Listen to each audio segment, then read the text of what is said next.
Assalamualaikum warahmatullahi wabarakatuh. Kembali lagi saya Taufik sebagai supir angkot ya. Supir angkot ya yang kesehariannya itu nyari receh ya. 2.000, 5.000, 10.000 gitu ya. Jarang-jarang orang saya selama narik angkot nggak pernah dapetin uang yang bayar 100.000, 50.000 pun jarang ya.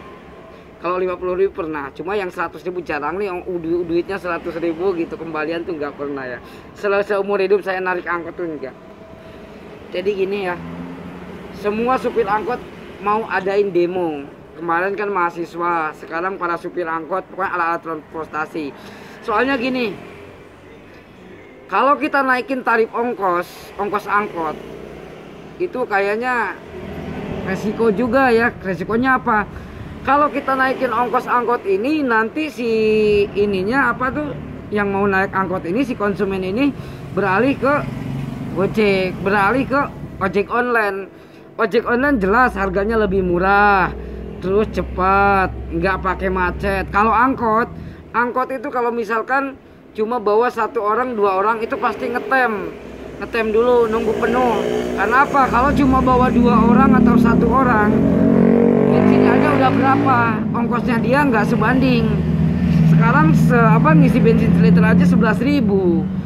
Kalau misalkan bawa satu dua orang, bolos sama bensin, nggak kebagian kita. Makanya kalau untuk konsumennya yang naik angkot, kalau misalkan lagi ngetem tuh jangan marah-marah, mohon perhatiannya. Karena apa? Kalau nariknya cuma dia doang, bawa dia doang ke tempat ini, tujuannya rugi di kita. Ya lebih baik dioper ke yang lain daripada bawa satu orang. Makanya banyak angkot-angkot yang ngetem itu bukan berarti ini ya, karena dia juga lagi ngejar setoran. Nih bayangin, setoran angkot aja sehari itu 60.000 tuh yang kecil, 80.000 yang besar. Jadi emang sekarang itu para supir angkot itu banyak yang keluar ya, banyak yang lebih baik kerja daripada nyupir gitu. Ongkosnya nggak sesuai, harga BBM naik. Pendapatan saya hari ini aja cuma 28.000 ya. Saya dari pagi narik sampai jam 1 dapat 28.000, itu pun saya nombok. Saya harus setor kan setengah hari ya masuknya 30.000. Belum lagi tadi saya ngisi bensin ya, angkot 15.000 ya, saya nggak punya uang. Saya ngisi bensin 15.000, jadi tekor lah gitu. Capeknya iya, tekor iya, untungnya nggak ada. Yang dikeluhin banyak para supir-supir ini emang begini ya. Dulu sebelum ada ojek online kita ya, ada yang kebangun rumah dari hasil narik angkot ya. Jadi semenjak adanya ojek online, kita sepi. Yang nggak apa-apa sih, kita sama-sama cari rezeki ya. Dan kedepannya pun saja kayaknya mau terjun ke ojek online gitu loh. Sekarang ojek online aja pada ngeluh soal BBM, tarifnya nggak sesuai begitu. Jadi bingung ya, sekarang serba bingung ya. Percuma kita mau komplain gimana, mau ngeluh gimana, ya orang kita harus ngikutin peraturan pemerintah gitu. Soalnya berdampak ini, nanti juga sebentar lagi bahan-bahan pokok itu naik semua. Nah, yang ditakutin masyarakat bukan masalah harga naik BBM doang 2.000, bukan, tapi dampaknya ini gitu loh. Dampak dari BBM ini akan menyeluruh gitu loh, dari bahan makanan semua itu jadi ikut naik karena BBM-nya naik. Gitu. Terus ya itu, kalau misalkan belinya 1 liter ya cuma 2.000. Cuma kalau misalkan mobil motor itu jarang yang isi 1 liter ke pom. Kalau misalkan satu mobil nih kayak biasa saya ngisi 50 jadi 70 tuh 20.000 itu aduh susah banget. Sayang. Bagi saya 20.000 bisa makan 2 kali di warteg langganan saya. Jadi ya gimana ya, mau terjun ke Gojek juga HP-nya masih begini, daftarnya harus bayar kan gitu. Jadi sebenarnya ini banyak dikeluhkannya sama para supir angkot. Kalau itu mah asli pada nangis ini semua supir angkot itu pada nangis. Untuk di daerah Bekasi ya, di daerah Bekasi aja supir angkot tuh banyak yang udah terlantar angkotnya, nggak ada yang mau narik. Soalnya apa? Sekarang di kota angkot udah nggak laku. Kalau dari 100% sekarang tinggal sisa 25%. Itu pun jarang. Ya makanya angkot sekarang naripnya apa, ngasih ongkos mahal-mahal pada lari. Dan kan itu kemarin dapat komplain mahal banget padahal jauh. Ya pakai mobil itu bensinnya lebih boros juga. Jadi bingung ya.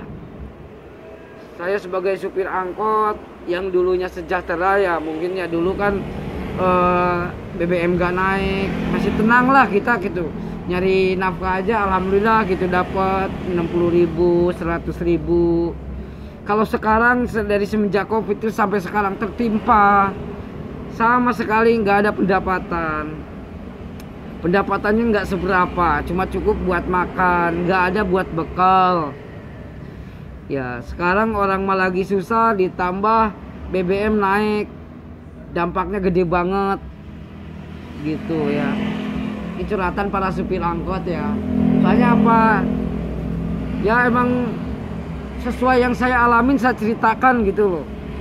Jadi kepada calon penumpang, kalau misalkan angkot lagi ngetem jangan diburu-buru. Kasihan apa? Mereka demi anak istri. Kalau saya sih belum nikah. Nah yang lain teman-teman saya yang udah nikah, udah punya anak 3, ada yang mau ngelahirin, itu lagi susah payah tuh nyari rezeki buat anak-anaknya makan gitu. Kadang pendapatan mereka aja nggak seberapa. Sekarang narik dapat 100.000 aja udah alhamdulillah. Dapat 100.000 aja udah seneng saya. 100.000 tuh untungnya 40.000. Setoran angkot itu 60.000. Setoran angkot 60.000, kebagian kita 40.000 bensin. Nah kadang kita tekor di bensin, kadang kita juga adu nego sama yang punya angkot. Tolonglah saling kasihani lah gitu loh. Masa setoran harus 60.000, ya dikasih keringanan 55.000. 5.000 aja berharga ya buat para supir angkot. Obat lah buat ngerokok di jalan, kita panas-panasan tiap hari gitu. Jadi segini aja ya, mungkin ini saya curhat ya. Yang nonton alhamdulillah, yang nggak nonton juga nggak apa-apa. Ini cerita saya tentang keluh kesah saya sebagai supir angkot sekarang ya. Jadi minta doanya aja lah supaya angkot ini, para supir angkot jaya ya, tidak nangis lagi. Banyak yang nangis sekarang ya. Mungkin kalian yang masih punya kerjaan, cobalah dijaga yang jujur, karena sekarang nyari kerjaan tuh susah banget ya, nyari kerjaan apapun sekarang susah. Jadi buat kalian yang masih kerja gaji di atas 3 juta 2 juta itu pertahankan ya. Ini lagi sulit, ekonomi global ya, lagi bener-bener sulit banget. Makanya sekarang banyak kejahatan ya, karena ekonomi sulit gitu loh. Mereka itu pusing saking stresnya gitu. Ada yang mau bayar hutang, harus pakai apa, makanya dia melakukan kayak curahan mor apa segala macam itu kebanyakan buat bayar utang, buat kebutuhan begitu. Ya begitu aja ya mungkin yang bisa saya ceritakan hari ini. Pendapatan saya cuma 29.000. 29.000 saya nggak dapat apa-apa, tapi saya masih bisa bersyukur, masih alhamdulillah tadi ada yang ngasih minum ya, 1 botol aqua konsumen. Oke, semoga konten ini bisa menjadi motivasi lah buat kalian. Jadi jangan sampai seperti ini gitu loh ya. Jadi yang masih punya kerja atau yang masih punya gaji, punya penghasilan, jangan disia-siain. Karena apa? Jadi gini, aduh gimana ceritanya, kalian itu setiap bulan nerima gaji juta-juta, kalau kita tiap hari nerima recehan ya. Jadi recehan itu bekas kalian mungkin ya, bekas jajan apa receh di masuk. Terus saya nggak bisa ngomong apa-apa lagi ya, mungkin ya cukup gini. Ini bukan konten tapi ini curhatan ya, untuk ngisi video aja. Jadi inilah curhatan para supir angkot ya. Inilah keluh kesah para supir angkot, apalagi yang udah punya anak istri dulu di rumah di mana gitu. Waduh, kalau saya merantau di sini jadi supir angkot, belum lagi bayar kontrakan ya. Ya terima kasih. Assalamualaikum warahmatullahi wabarakatuh. Semoga sehat selalu ya.